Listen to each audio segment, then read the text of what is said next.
Hello friends, कैसे हैं आप सब। उम्मीद है आप अच्छे होंगे। दोस्तों, जैसा कि हम जानते हैं एचसीएस प्रीलिम्स 2026 हमारा 26 अप्रैल को है। मतलब 70 to 75 डेज़ ही बाकी हैं। इन दिनों में जो इम्पोर्टेंट काम हमें करना ही करना है वो है एचसीएस प्रीलिम्स पीवाईक्यू, क्योंकि सभी टॉपर्स करके जाते हैं तो हमें भी करने ही पड़ेंगे। ठीक है। और पीवाईक्यू हमें इफ़ेक्टिवली करने हैं। ये इफ़ेक्टिवली कैसे होंगे ये इफ़ेक्टिवली। अब देखो, जैसे एचसीएस प्रीलिम्स 2024 में पॉलिटी के मान लो 15 क्वेश्चन आए हैं। ठीक है। अब 15 क्वेश्चंस में से 7 क्वेश्चन ऐसे हैं जो सबको आते हैं, है ना। लेकिन 8 क्वेश्चन तो ऐसे होंगे ना जिन पे हमें डाउट था, जिनके कुछ स्टेटमेंट्स में हमें डाउट था, हम आंसर तक नहीं पहुंच पा रहे थे।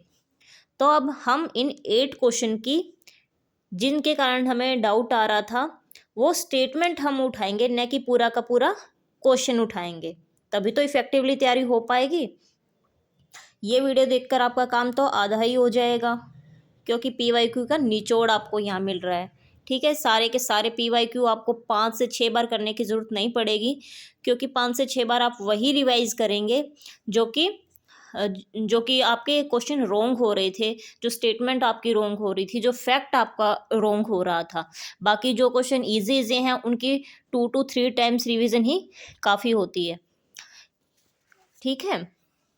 और इससे एक फ़ायदा ये भी होगा कि आपको इम्पोर्टेंट टॉपिक्स पता चल जाएंगे, है ना। जैसे कि राष्ट्रपति से क्वेश्चन बार बार आ रहा है, सुप्रीम कोर्ट से क्वेश्चन बार बार आ रहा है, संसद से क्वेश्चन बार बार आ रहा है। ठीक है। तो हम प्रायोरिटी पे इन टॉपिक को पहले रखेंगे।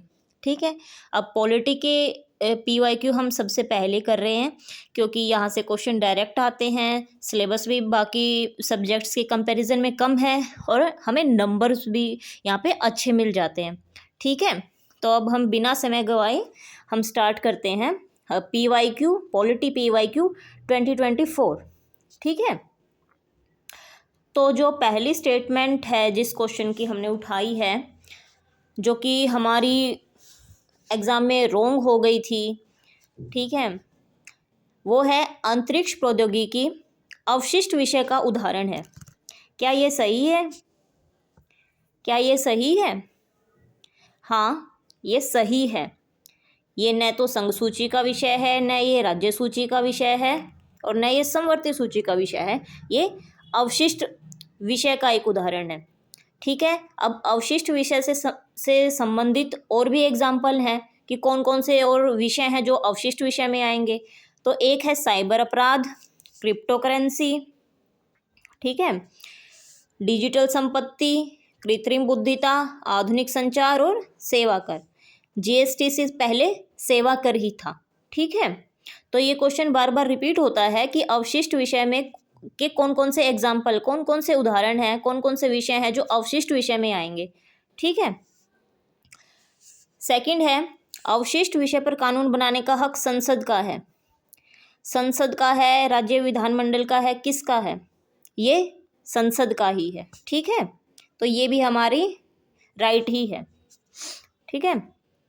थर्ड है, जो कि सूची मिलान था। जैसे इसका फर्स्ट है, भार और माप के मानकों की स्थापना। ये राज्य सूची का विषय है, समवर्ती सूची का विषय है, या राज्य सूची का विषय है? तो ये जो पहला है, भार और माप के मानकों की स्थापना, ये संघ सूची का विषय है, न कि राज्य सूची का विषय। ठीक है। ये संघ सूची का विषय है। ये हमें कैसे याद रहेगा?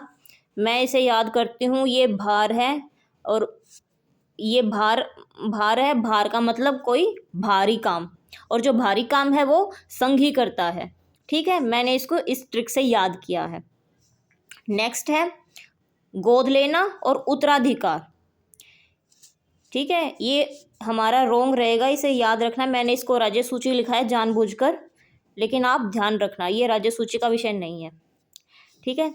दूसरा है गोद लेना और उत्तराधिकार, ये समवर्ती सूची का विषय है। ये ठीक है। ठीक है। तीसरा है सट्टेबाजी और जुआ, ये भी राज्य सूची का विषय है, ये भी ठीक है।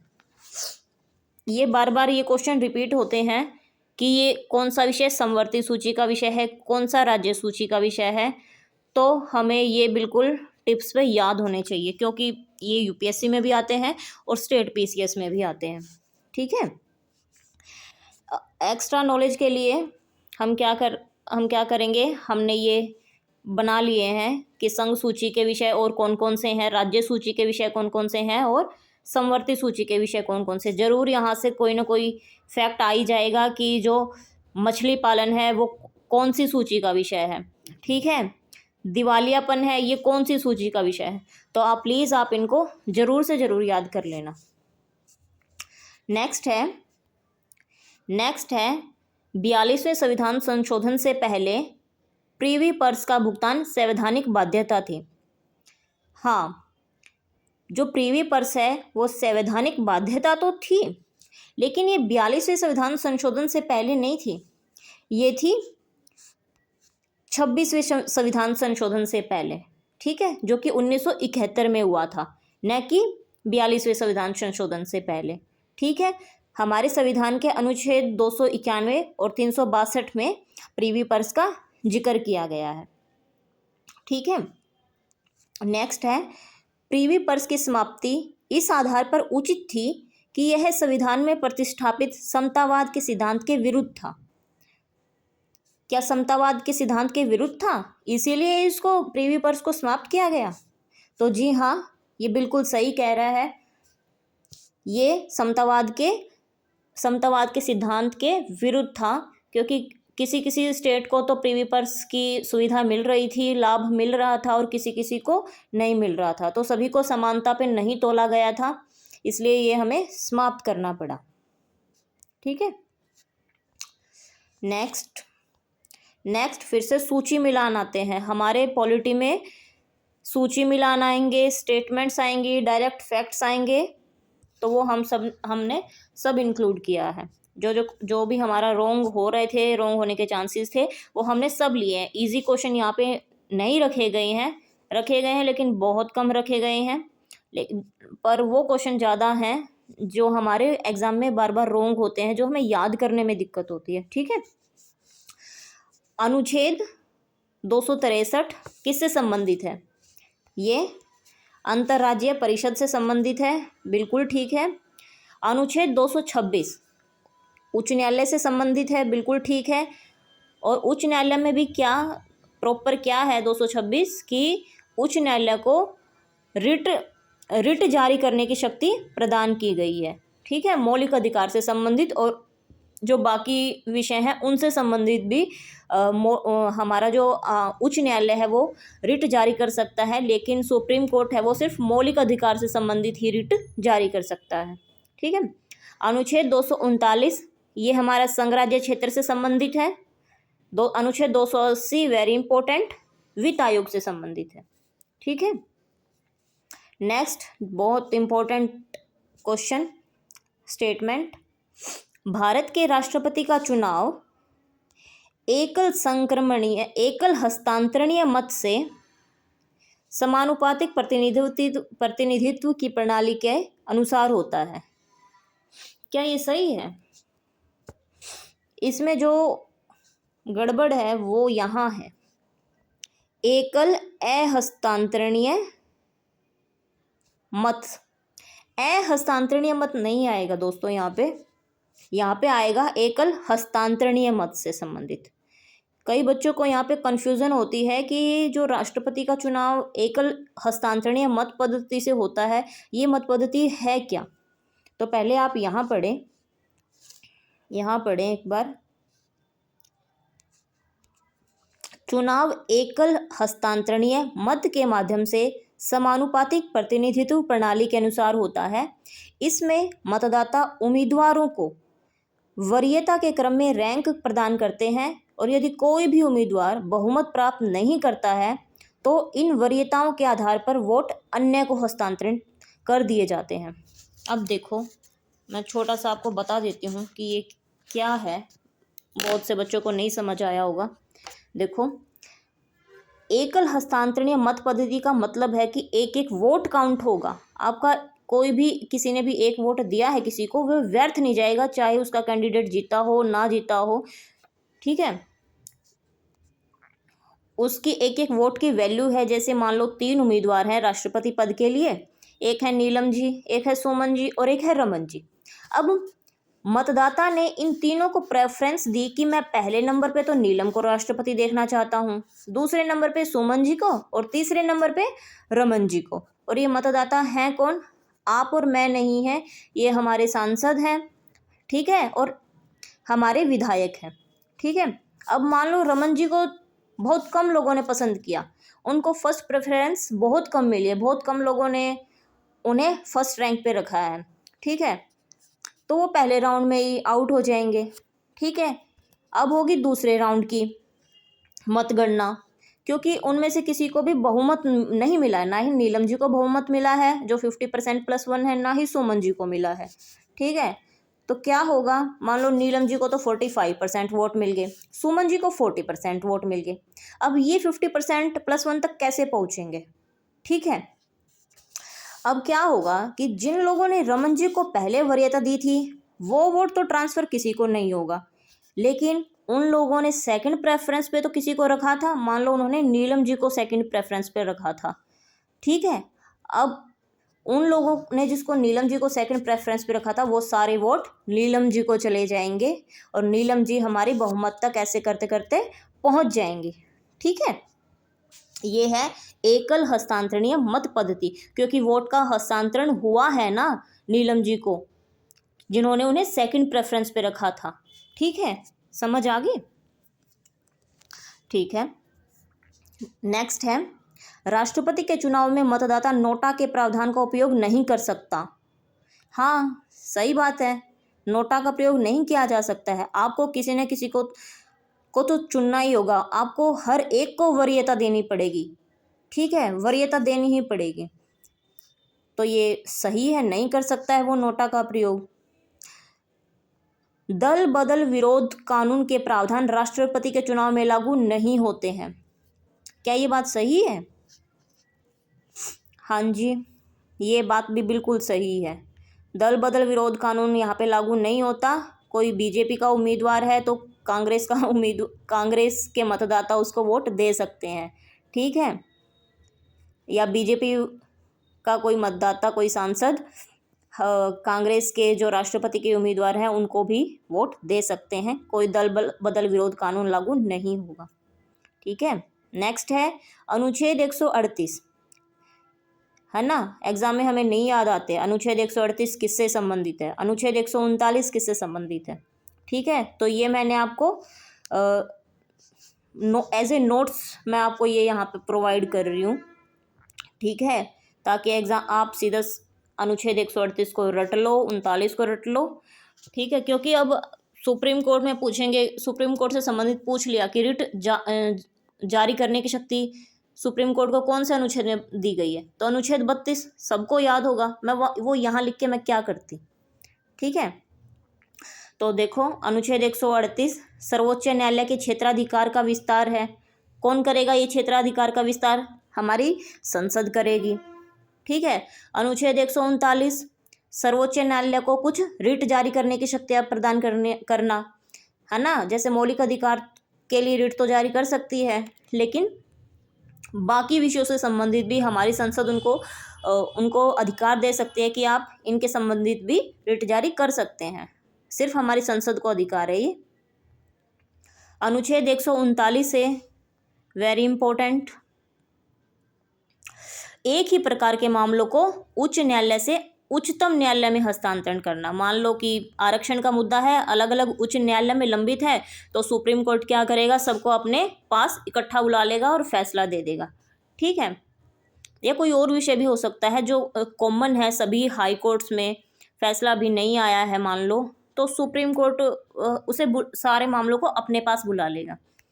अनुच्छेद 144 भारत के क्षेत्र में सभी प्राधिकरण, नागरिक और न्यायिक सर्वोच्च न्यायालय की सहायता में कार्य करेंगे, ठीक है। ये मिलान वाला क्वेश्चन था कि अनुच्छेद 138 किससे संबंधित है, 139 किससे संबंधित है, और ये थोड़े से डिफ़िकल्टी हो रहे थे, तो ठीक है, हमने इंपॉर्टेंट यहाँ पे लिख लिए, हम याद रखेंगे क्योंकि नेक्स्ट टाइम पूछ सकता है कि अनुच्छेद 139 एक किससे संबंधित है। ठीक है, मान लो ये चार ना आए तो चारों में किसी एक का तो वो पूछ सकता है मिलान के लिए। ठीक है, और हमें मिलान में एक भी हमें पता चल जाता है तो हम ऑप्शन के थ्रू, एलिमिनेशन के थ्रू हम उसको कर सकते हैं, हम आंसर तक पहुंच जाएंगे। ठीक है, इसलिए इन सब को याद करना, PYQ बहुत इंपॉर्टेंट होते हैं, वहीं से हमें हिंट मिलता है कि आगे क्या आने वाला है। ठीक है, अब है अनुच्छेद 62। अनुच्छेद 62 किससे संबंधित है? राष्ट्रपति के पद की रिक्ति को भरने के लिए चुनाव कराने के समय और आकस्मिक रिक्ति की स्थिति में निर्वाचन व्यक्ति के कार्यकाल से संबंधित है। अगर आप समझ गए होंगे कि अगर राष्ट्रपति का पद छूट गया है, खाली हो गया किसी वजह से, तो उपराष्ट्रपति उनके जिम्मेवारी संभालते हैं। ठीक है, और कितने कितने समय तक वो जिम्मेदारी संभालेंगे, 6 महीने से ज़्यादा का नहीं हो सकता है समय। ठीक है, उस बारे में अनुच्छेद 62 में बताया गया है। अनुच्छेद 65 क्या बताता है? अनुच्छेद 65 बताता है उपराष्ट्रपति द्वारा राष्ट्रपति के कार्यों का निर्वहन। जो जो कार्य हमारे राष्ट्रपति करते थे वो हमारे उपराष्ट्रपति भी करेंगे जब वो राष्ट्रपति के पद का निर्वहन करेंगे। ठीक है, और उनको वेतन भी वही दिया जाएगा जो राष्ट्रपति को मिलता था। और अनुच्छेद 59 किससे संबंधित है? राष्ट्रपति के पद की शर्तें, पात्रता और कार्यकाल, जैसे कि 35 वर्ष की उनकी उम्र होनी चाहिए, लोकसभा के सदस्य बनने के लिए अर्ह होना चाहिए। ठीक है, अब एक देखो, ये फिर से सूची मिलान आ गया और इसमें क्या फिर से वही क्वेश्चन रिपीट हो गया। देखो, वही फैक्ट रिपीट हो गया जो भी हमने पढ़ा था ना, 26वां संविधान संशोधन 1971 है ना, देखा था ना, प्रीवी पर्स से संबंधित, जो कि 1971 में आया था और उसने प्रीवी पर्स को समाप्त कर दिया था, है ना। तो एक ही क्वेश्चन को अलग अलग तरीके से एक ही एग्जाम में वो पूछ लेते हैं। तो ठीक है, याद रखना, प्रीवी पर्स का समापन, इससे संबंधित था हमारा 26वां संवैधानिक संशोधन। सेकंड है 52वां संवैधानिक संशोधन 1985, ये तो सबको याद ही है, ये दल बदल विरोधी कानून से संबंधित है। 86वां संवैधानिक संशोधन 2002, इससे शिक्षा को मौलिक अधिकार बना दिया गया था। जो भी 6 से 14 वर्ष के बच्चे हैं उनके लिए मुफ्त और अनिवार्य शिक्षा को मौलिक अधिकार बना दिया गया था। ठीक है, बहुत इंपॉर्टेंट है ये 86वां संवैधानिक संशोधन। इससे नीति निदेशक तत्व में जो हमारा अनुच्छेद 45 है उसमें उसकी विषय वस्तु में भी चेंज किया गया था, और जो हमारे मौलिक कर्तव्य हैं उसमें भी एक जोड़ा गया था 51A(R) या 51A(K). ठीक है, उसमें था कि अभिभावकों को अपने बच्चों को स्कूल भेजने की व्यवस्था करनी चाहिए। ठीक है, उनका मौलिक कर्तव्य है कि अपने बच्चों को वो स्कूल भेजें। ठीक है, 103वां संवैधानिक संशोधन 103वां संवैधानिक संशोधन किससे संबंधित था? ये था EWS के आरक्षण के लिए। ठीक है, अब ये कैसे याद रहे कि 103वां ही संवैधानिक संशोधन था, 102वां क्यों नहीं या 104वां क्यों नहीं? तो मैं तो इसको ऐसे ही याद करती हूँ कि मान लो 103 है, मतलब तीसरे नंबर पे, तो पहले हमारे SC को आरक्षण मिला, फिर OBC को, और फिर तीसरे नंबर पे हमारे EWS को। तो मैंने तो इसको इस तरह से याद कर लिया है, तो आप भी देख लेना आपको सही लगे तो। नेक्स्ट है अनुच्छेद 43 है, बहुत ही इम्पोर्टेंट है, बहुत ही इम्पोर्टेंट है ये UPSC में भी पूछा जाता है, स्टेट PCS में भी पूछा जाता है, और बाकी और जो एग्ज़ाम होते हैं ग्रुप C D के, ये वहाँ भी बार बार आते ही रहते हैं। तो अनुच्छेद 43 है उद्योगों के प्रबंधन में श्रमिकों की भागीदारी सुनिश्चित करना। ठीक है, और अनुच्छेद 43B राज्य को सहकारी समितियों के स्वैच्छिक गठन, स्वायत्त कामकाज, लोकतांत्रिक नियंत्रण और पेशेवर प्रबंधन को बढ़ावा देने का निर्देश देता है। ठीक है, बहुत इम्पोर्टेंट है ये। और नेक्स्ट है सामान्य बहुमत और विशेष बहुमत, ये क्या होते हैं? कौन कौन से विधेयक ऐसे हैं जो सामान्य बहुमत से पारित होते हैं? कौन कौन से विषय ऐसे विधेयक हैं जो विशेष बहुमत से पारित होते हैं? जी, इनसे संबंधित भी क्वेश्चन आया था और मैं चाहती हूँ कि एक बार ये खुद आप देखें और नेक्स्ट वीडियोस में हम इनको बिल्कुल डिस्कस करने वाले हैं। बहुत इम्पोर्टेंट है, बिल्कुल क्वेश्चन आते हैं इससे, आते रहे हैं और आते आएंगे। ठीक है, तो ये आप देखना, मैं भी देखूंगी। ठीक है, और फिर हम आगे इसको बिल्कुल डिस्कस करेंगे। यहाँ पे मैं कोई टीचर नहीं हूँ। ठीक है, ये बस ऐसे ही है कि हम मिलके मान लो ग्रुप स्टडी कर रहे हैं। ओके, मुझे भी एग्ज़ाम देने हैं, मैं भी स्टूडेंट हूँ, आप भी स्टूडेंट हैं। मुझसे कोई गलती हो तो प्लीज़ मुझे माफ़ करना। ठीक है, तो आज हमने किया है पॉलिटी के 2024 के PYQ। मैंने अपनी तरफ से अच्छी कोशिश की है। ठीक है, और आगे भी सुधार करूँगी मैं इसमें, आगे भी हम सुधार बिल्कुल करेंगे। ठीक है, तो आप पढ़िए, पढ़ते रहिए, स्वस्थ रहिए। अब हम मिलेंगे कल 2023 के PYQ के साथ। अगर इसमें मुझे अपने पढ़ाने के तरीके में कोई भी चेंज करना हो तो प्लीज़ आप मुझे बताना, सजेस्ट करना। ठीक है, और बस हम साथ पढ़ते रहेंगे, अपनी नॉलेज को बढ़ाते रहेंगे, अपनी कमियों को दूर करते रहेंगे। ठीक है, धन्यवाद।